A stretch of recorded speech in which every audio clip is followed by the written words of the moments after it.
On today's episode of the Locked On NBA Draft with No Ceilings podcast, Maxwell, Baumbach, and I are going to help you, the listener, better understand how to evaluate the guard position in the upcoming 2026 NBA Draft with some of our best tips and insights learned from years of scouting.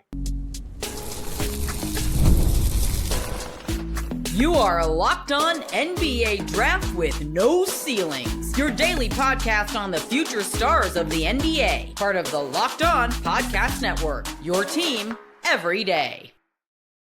Thank you for making Locked On NBA Draft with No Ceilings your first listen of the day. I'm your host, Nathan Grubel, current No Ceilings contributor, scouting consultant, evaluator of prospects over the last 14 years. We're part of the Locked On Podcast Network and are available wherever you get your podcasts, as well as on YouTube. Make sure you subscribe, rate, and review. This episode is brought to you by Monarch Money. Take control of your finances with Monarch Money. Use code LOCKEDONNBA at monarchmoney.com for 50% off your first year. Joining me this week is my co-host, lead columnist, and creator of the No Stone Unturned series for No Ceilings, Maxwell Baumbach. Maxwell, how are we doing today? I'm doing great. I'm excited to talk guards. I'm excited to talk 2026 NBA draft guards. This is a really great guard crop. We were talking about it before we started recording. And I often get labeled as a guard hater because I'm very small guard skeptical a lot of the times.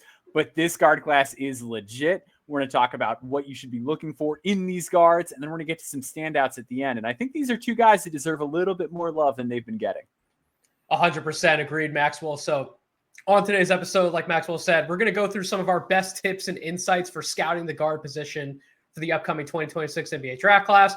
We're going to hit on some of the key skills and traits we're watching out for on offense, as well as on defense in relation to the position. And then we'll wrap up by going over some examples of guards who exhibit these skills and traits and that we're high on preseason in this upcoming class. Before we get started, do want to quickly highlight the two Tylers from the No Ceilings team. They have a new podcast out in the feed if you haven't listened to it yet. They went over Nate Ament, top 5 potential NBA draft prospect going to the University of Tennessee, big wing. They're a little bit skeptical about some parts of his game and where he's currently projected, but there are some positives certainly to like. Make sure you go listen to that or watch it wherever you get your podcasts. All right, Maxwell, it's time to talk guards like we said. The reason why I was so excited to do this little series, and we're going to be running this for each positional group that we have on this Locked On NBA Draft and No Ceilings feed, it's important for us to not only be entertaining when we talk about the draft, but we want this to be informational and educational, right? Like totally. I want our listeners to walk away saying they either learned something from listening to this podcast or it made them at least think about something in a different way. So what better way to kick off a series like this than to talk about the guard position, because it is so important in today's context in the NBA. Obviously, a lead ball handler is something you need to have in some form or fashion, and more often than not, it's a lot better to have it in terms of guards who can naturally get the spots easier on the floor. They're usually slicker ball handlers, better jump shooters. You need that type of guy to be able to set the table and orchestrate your offense. So just want to get into some tips first on offense. Some things that you and I are both looking out for as we're evaluating guards in this upcoming draft class, things that we've sort of taken away from the last year of scouting, last few years of scouting, all the way back to, I've been doing this for 14 years, Max, so you've been doing it for a while. So we definitely have some tips to share. So I'll start us off. First thing that I'm looking for when evaluating guards for this upcoming draft class, complementary shooting ability. That means both off the dribble and that means catch and shoot. Why is that so important?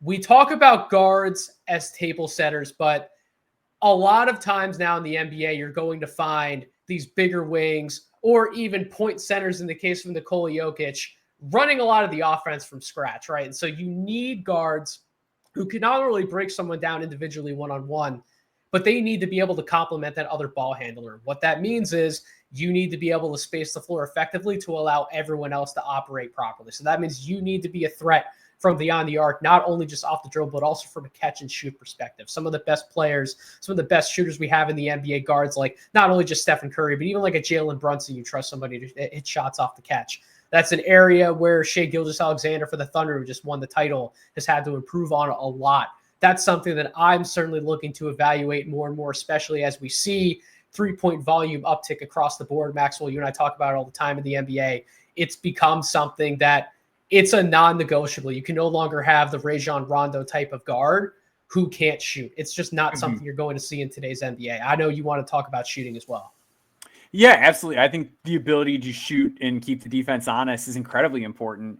And one of the tidbits that I had is, can you keep the defense honest from deep and provide superior spacing? I think a lot of the times when people are missing on guards, it's because they're not understanding that league average from three is different for a guard than it is for a wing. The guard threshold is just quite a bit higher. So when you're talking about a guy, we're like, okay, well, maybe if you can get to average as a shooter, it's like, okay, well, average as a shooter as a guard, he's got to be really great everywhere else, if that's what we're talking about. If a guy's going to be complementary and he's only an okay shooter as a guard, then we need that super high level defense that you've seen from a guy like an Alex Caruso or somebody like that, so that we're evening out that gap if there's not going to be some of the other on-ball stuff or three-point shooting to space out the defense. But I think it's really important to just keep in mind, like, we need to see volume from deep a lot of the times, especially if we're projecting you to be more of a role player. We need to see tough shots from deep, and we need to see just that long range. I want to see you comfortable deep behind the arc. If you're not going to have that sort of like exceptional downhill ability with something really strong physically to accompany that. Absolutely. And then the last thing I'll throw in with that, you outlined a lot of the types of shots you want to see from guards when we're evaluating them for this draft class. Also hitting shots off the move.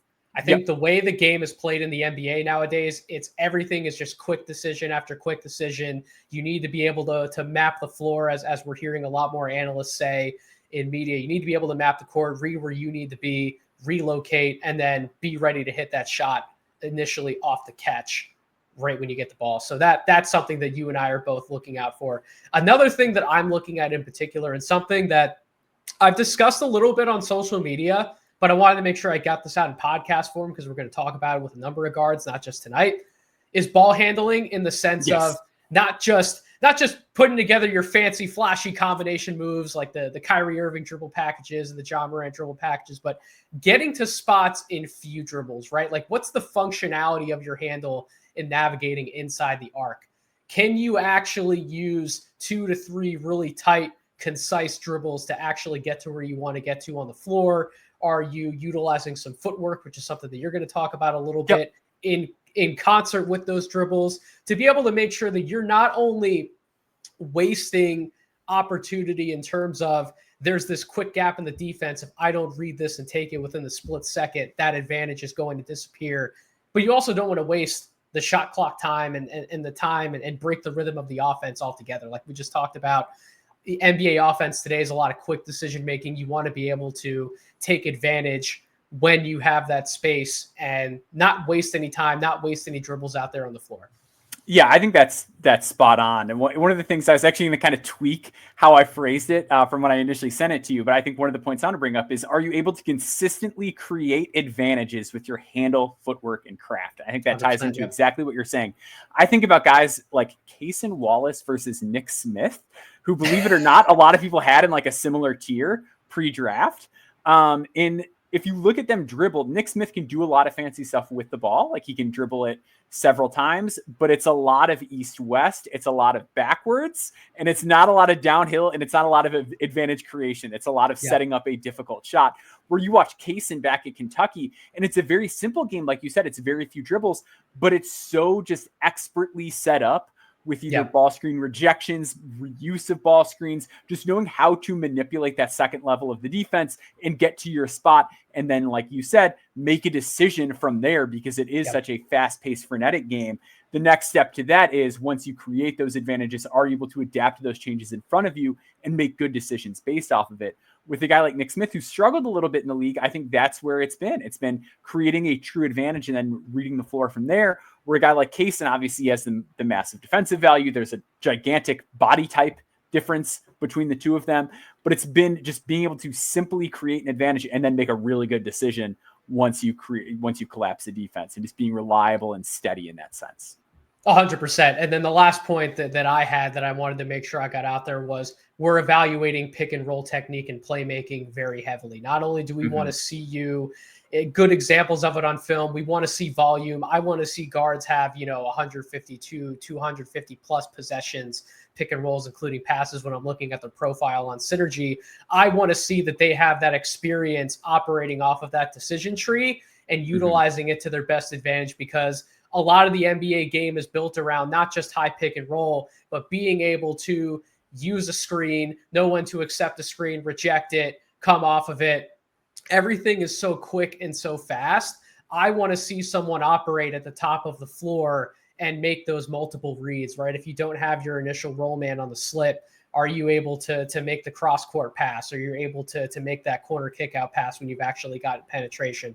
Are you able to maybe read that the defense has collapsed in, you have multiple defenders around the basket, maybe it's time to bring the ball back out, reset the offense, maybe set up another ball screen. I want to see you work through those progressions, I should say, as a pick and roll ball handler and make the right decision time and time again. Max, what was your last point you wanted to make? Real quick, I was just going to say, I think the handle ties into that. I'm just going to piggyback off what you just said. The ability to keep your dribble alive and keep the offense flowing is so crucial. The guys that have to, like you said, get into one of those situations where the defense collapses, if you can bring it back out and reset, the difference between that and, I just picked up my dribble at the elbow and now I'm getting swarmed and I've got defenders all over me and I have to make a hurried decision. At the NBA, that doesn't fly. I want to see as little of that as possible and as much decisiveness and ability to keep that ball on a string and keep it alive and keep that play going as much as possible. 100%. Next up on Locked On NBA Draft with No Ceilings, we're going to go over our insights and tips for how to evaluate guards on defense in this upcoming 2026 NBA Draft class. Stay tuned. Most people can't name all their financial accounts or even when they're worth, whether it's 401ks, properties, or investments. And when you don't have the full picture, you can end up leaving money on the table. That's why there's Monarch Money. It's an all-in-one personal finance tool that brings your entire financial life together in one clean, easy-to-use interface on your laptop or your phone. Monarch does the heavy lifting for you. You can link all your accounts in minutes, see clear data visuals, get smart categorization of your spending, and finally feel in control of your money without ever touching a spreadsheet. I, for one, am trying to manage multiple long-term goals, like paying off my car, making a dent in my mortgage, and saving up for my wife and I's first dog, as well as a few other improvements around the house. With Monarch Money, my wife and I can establish a budget and easily strategize around making sure our short-term bills are taken care of without sacrificing our long-term financial goals. Don't let financial opportunities slip through the cracks. Use code LOCKEDONNBA at monarchmoney.com in your browser for half off your first year. That's right, 50% off your first year at monarchmoney.com with code LOCKEDONNBA. Thank you for making Locked On NBA Draft with No Ceilings your first listen of the day. Moving into our second segment, Maxwell, we wanted to talk about, provide some tips around how we evaluate guards from a defensive perspective. We want to give the listeners, again, some behind-the-scenes insight on what we're looking for in this upcoming draft class. Maxwell, why don't you start us off? What is your first tip that you want to talk about regarding guards and how you want to see them play defense? Yeah, something that I think is really important, and we're going to start really broad before we even get into sort of anything technical, is sort of what is your path to winning on a physical level? And that can look a lot different based on the type of player that we're talking about, right? Like Jose Alvarado is able to win on a physical level because of his speed. He has a very slight frame. He's very wiry, does not do the best job of staying in front or containing the ball, lets guys by him a little easily. Maybe you can hope that he can funnel somebody somewhere, but generally he's not going to put the clamps on somebody and lock him down. Conversely, there's sort of the opposite end of that. We talked about a guy like Cason Wallace earlier. We talked about a guy like Alex Caruso, who we saw guard post players in the NBA Finals and throughout the playoffs. Sometimes it can be strength. It can be overwhelming physicality.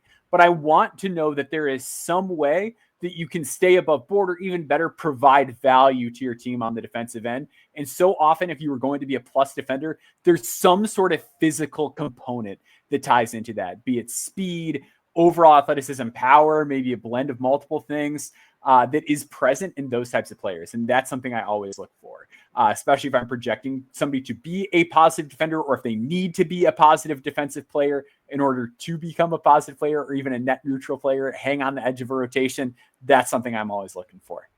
No, I'm going to the physical tools part of the well, when we're talking about defense and guards and really digging into some of that, because you and I talk about it all the time. Average positional size and weight for an NBA guard is about 6'3", 190 pounds. Mm-hmm. Now, what's interesting is if you go and do a lot of the statistical research, we're not going to break down every single angle of this. We just don't have the time to. But when you go back and look at a lot of it, the guard position is the one in particular where size doesn't necessarily limit your star potential in the NBA. If you are that much of an offensive engine, if you are that much of a nuclear weapon on offense, you can get away with some of these negatives that come up on the defensive side of the ball if you are undersized. But one thing that really does play into a guard's favor is if they have length in terms of playing passing lanes and creating deflections. That's something we keep going to the Oklahoma City Thunder example, but it's prevalent, right? It's who just won the title, and that the NBA is a copycat league. And, that's exactly where a lot of teams are going to be looking to build, is how can we sort of mirror what they're doing on the perimeter to make sure that we're maximizing our chances to win the title.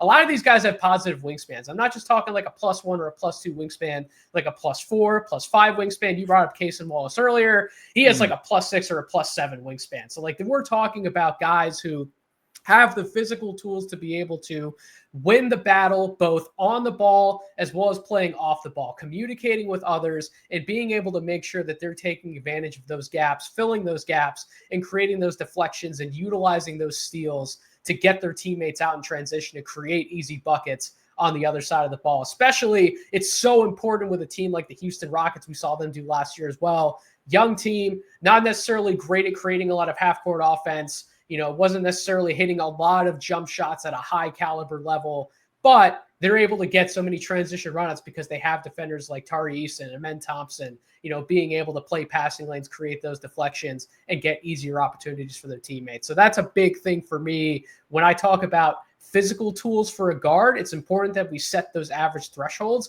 but really that length, when you hear the word wingspan, it's not just a buzzword, I promise. It's much more useful when you're evaluating it on court in an NBA setting. What's your next thing, Maxwell? Yeah, I just want to piggyback off that real quick. I wrote an article a few years back about the small guard crunch in the NBA, and one of the big findings was that these guards that are sticking, like a sub 6'4" wingspan just doesn't happen currently. It's very rare for a player to have that small of a wingspan and find success in the NBA. So that's becoming increasingly more important. I think the next thing I want to touch on to sort of continue on the physicality topic is, if you don't have that gigantic physical advantage, is there going to be a way for you to still compete, be it through sheer force of will, competitiveness, physicality, or just routinely outsmarting your opponents? I think about guys like Brandon Pajemski, who's maybe not the most athletic, not the longest, not the strongest, but just sort of knows where to be, is very good at picking his spots. His timing is really good. Is there a way that's maybe a little bit more esoteric, maybe not as concrete, that you can still utilize to be a competitive defensive player?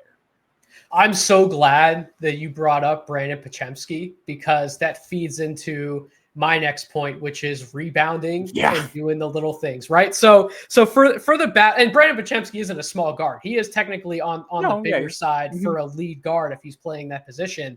But where he really makes his bread and butter is, if he's not getting that initial stop, he's crashing the defensive glass, right? He's making sure he's ending that possession and starting a new one for his team. And that's really what the game of basketball is all about. It's about limiting possessions for your opponent and making sure that you're able to create more possessions for yourself to ensure that you have more chances to put more points on the board than the other team. A big thing with that is rebounding, and it's team rebounding. It's not just leaving it up to the big man to crash the glass, or having someone, having another forward support a big man alongside of him. It's guards and even wings to an extent. I'm sure we'll talk about it when we do our wings episode, but do you crash the glass from the corner, right? Are you giving that extra effort to make sure that you're winning some of those battles for your team? Are you diving for loose balls? Are you, like you said, out of sheer force of will, are you giving your team the best chance to win, even if you're not getting that initial stop at the top, or you get beat on a screen?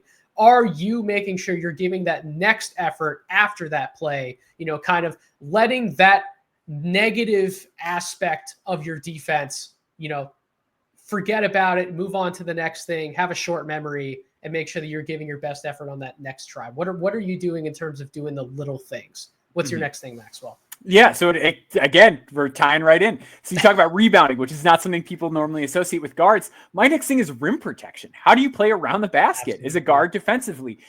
We see so many schemes now. Like the Celtics are probably the biggest utilizer of this tactic in terms of putting a guard in the dunker spot on offense, where you put a Derek White or a Drew Holiday in the dunker, and now the other team is having a guard be there because Derek White and Drew Holiday can easily go out to the perimeter, and you don't want a big man stuck in that situation. But now as a guard, you have to defend the rim. If someone drives, if there is a inverted ball screen or something like that, you have to be able to step in and find some way to alter shots around the basket, whether that's having the strength to stay vertical around the basket, having the ridiculous bounce of a player like a Derek White, whether that's sliding in and taking a charge. So many more offensive schemes are going to be based on putting a guard in the dunker spot or forcing a guard to play as the low man on the weak side of the floor and forcing them to make decisions as a defender around the basket. And I think it's really crucial for young guards, something I talk to them about anytime we get the chance, is like, be prepared to have some sort of answer around the basket defensively, whether it's a contest, a get in low strip on the ball, strip block, or, taking a charge, going up to contest, but being able to stay vertical or finding a way to contest and get your hand on the ball without drawing a foul. It's very important for guards to be able to guard around the basket in today's game. Teaser alert. I'm going to talk about a guard who actually needs to improve on that particular aspect of his game later on. Me too. But yeah. I absolutely love that call out from you, Maxwell. My final thing would be screen navigation, both on and off the ball. I think is such a huge aspect of playing perimeter defense, right? Are you consistently reading where your opponents are, not just only what's in front of you, but do you know where the screener's coming from? Do you know where the help's coming from? Are you able to fight through that screen? Right? Are you able to make those call outs for your teammates, stay communicative with your teammates to make sure that everyone knows where they're supposed to be on that side of the floor? If you're consistently getting beat in ball screen defense, you're getting caught on screens, you're not necessarily aware you're playing with the blinders on, you're going to be a negative for your team. There's just no other way around it. Even some of the guards, like a lot of NBA fans like to talk about how Trae Young's such a negative on defense, but these last few seasons, he's actually been much better at least giving effort to fight through those screens and get over the top, because it is such an important aspect. If you put yourself in position to consistently be going under screens, we just talked about on the offensive side how important it is for guards to be like legitimate sniper level shooters. If you're in a position where you're consistently under that screen, you're going to be giving up so many threes to the other team. It's going to be hard to overcome that math battle at the end of the day. So screen navigation, a big one. Maxwell, what's your last point? Yeah, last one I would say is just making sure, to your point, like you're attacking with that defensive first step, cutting guys off, not ceding ground, not letting people get easy angles to the basket. And to tie into the screen navigation, I would say anticipation of the screen itself. I think something that drives me nuts is when you see, like you said, guys that just get railroaded by the screen, but also players that anticipate the screen in a bad way, where you'll see guys come out of their stance if it's a switching scheme and know, okay, all right, well, my guy's going to switch. And then that screen can get rejected or reused, and then you find yourself in the dust. So I think you kind of hit the nail on the head and hit all the main points, but that's the last thing I want to touch on is proper anticipation of the screen and remaining engaged, even if you know, hey, it's right there. I love it. When we come back on the Locked On NBA Draft and No Ceilings podcast, we'll do a quick breakdown on a few guard prospects in the upcoming class who exhibit those skills and traits that we outlined for guards on both offense and defense. Stay tuned.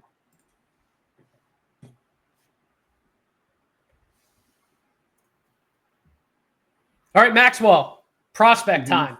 Time to actually talk about some players who will matter in this upcoming draft class. I know it's preseason. We're sticking our necks out there a little bit on some of these guys, but we got to take a stance at some point, right? So why not now? So why don't you hit the audience, Maxwell, with your prospect that you wanted to talk about, who's really risen up your board and is a standout guy for you in terms of exhibiting these skills and traits? It's take time.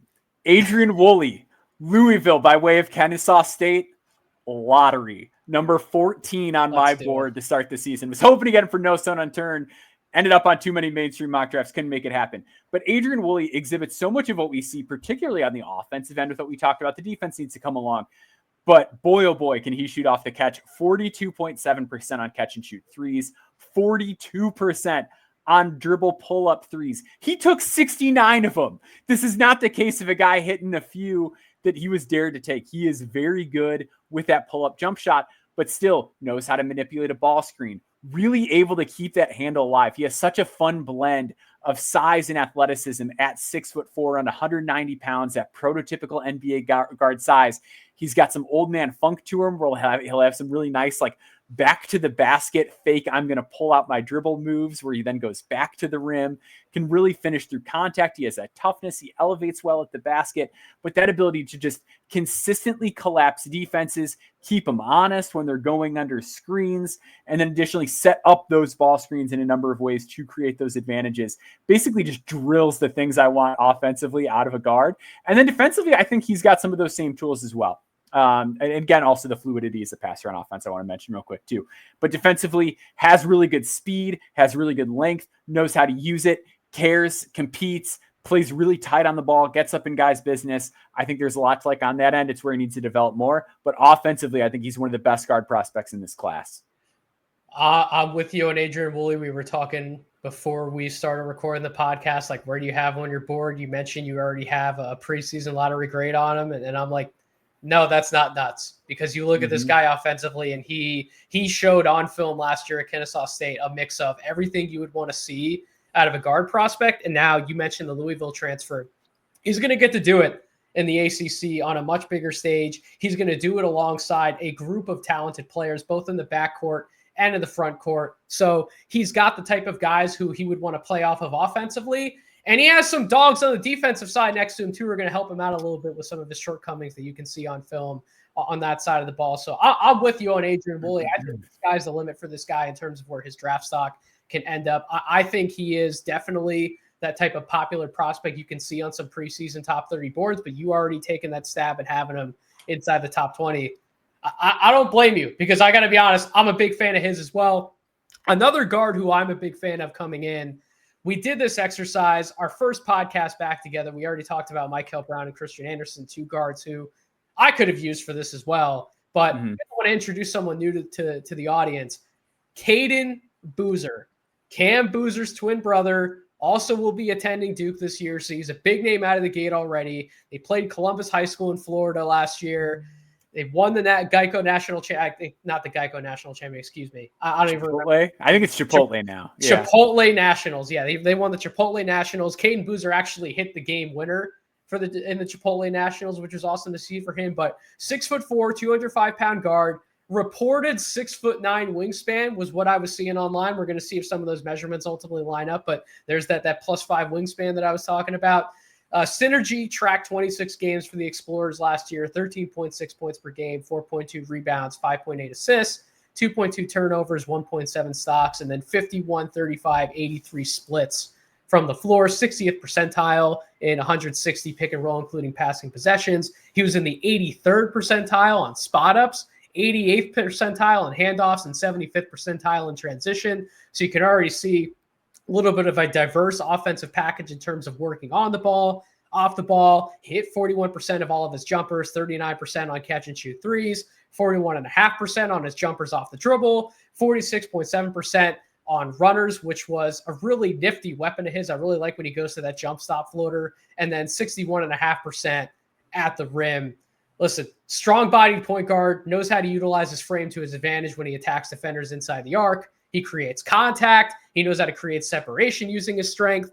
And then the big thing with him, Maxwell, I got to see Cayden Boozer as a freshman in person. Where he's actually at now in his development as a pick and roll guy, so much different. His pacing is much improved. He really knows how to accelerate, decelerate. He doesn't have that first step, that killer first step that you really want to see in like the tippity top point guard prospects. But again, he knows how to leverage his strength. He's really great at picking his spot in terms of when he can get that step on a defender, the deceleration. And then when he does pump the brakes, he has that mid-range pull-up. He has that floater that he can go to. He has good vision for a lead guard. He can make the right read. He's aware of his surroundings. I think the two things for me that I want to see from him, the jump shooting is not bad, but the catch and shoot frame is a little wonky. He does have much better mechanics when he can gather himself off the dribble, but catch and shoot wise, I do want to see how his jumper ultimately translates. Again, the numbers are good across the board. He has touch from other spots on the floor, so I'm not completely out on his jump shot by any means. I think it can be a strength of his. And then defense is solid on the perimeter, but I think he does need to be a little bit more engaged, keep his hands up. I think he can navigate and fight through screens well. But you mentioned some of the low man stuff on defense when he's switched onto a big or when he's in that spot where he has to contest a shot around the basket. He can get a little wary in terms of actually keeping his eyes on what's happening in front of him. He can get a little caught up watching somewhere else, letting somebody blow by him. Easy score at the basket. So there's some aspects to his game defensively where, again, he has the size, he has the strength, he has the physical tools to be able to compete on that end. Can you stay locked in? Are you true to your fundamentals? Are you giving your all 100% each possession? Are you going to be able to win more of those battles for your team? But in terms of a two-way package as a guard, I would have a lottery grade on him, would probably be the third guard I would have in this class right now. I think he's being slept on. I think Cam Boozer's gotten a lot of attention for good reason. I love Cam Boozer. He's the number one prospect on my personal board heading into the season. But Cayden Boozer going to Duke, do not be surprised when he takes that starting job from Caleb Foster at some point in the season. I expect Caleb Foster to be the starter out of the gate. I think Cayden's eventually going to be the starting point guard for the Duke Blue Devils. And I think he's going to make a real case to rise up and potentially be a lottery type of prospect in the 2026 NBA draft. But big shout out to each and every one of you for listening to this episode of Locked On NBA Draft and No Ceilings. Thanks for hanging with us. It's another big moment on Locked On. College football fans, Locked On and Fire TV present College Football Kickoff, your ultimate college football weekly preview. Drake Toll of Locked On Big 12 leads the conversation alongside two-time AP Coach of the Year Gary Patterson, former college star Jesse Holley, and Locked On's local experts. A college football preview only Locked On can do. Catch College Football Kickoff every Thursday throughout the season, only on Fire TV. So as always, thank you all for listening to this episode of the show. I hope you all have a great rest of your week.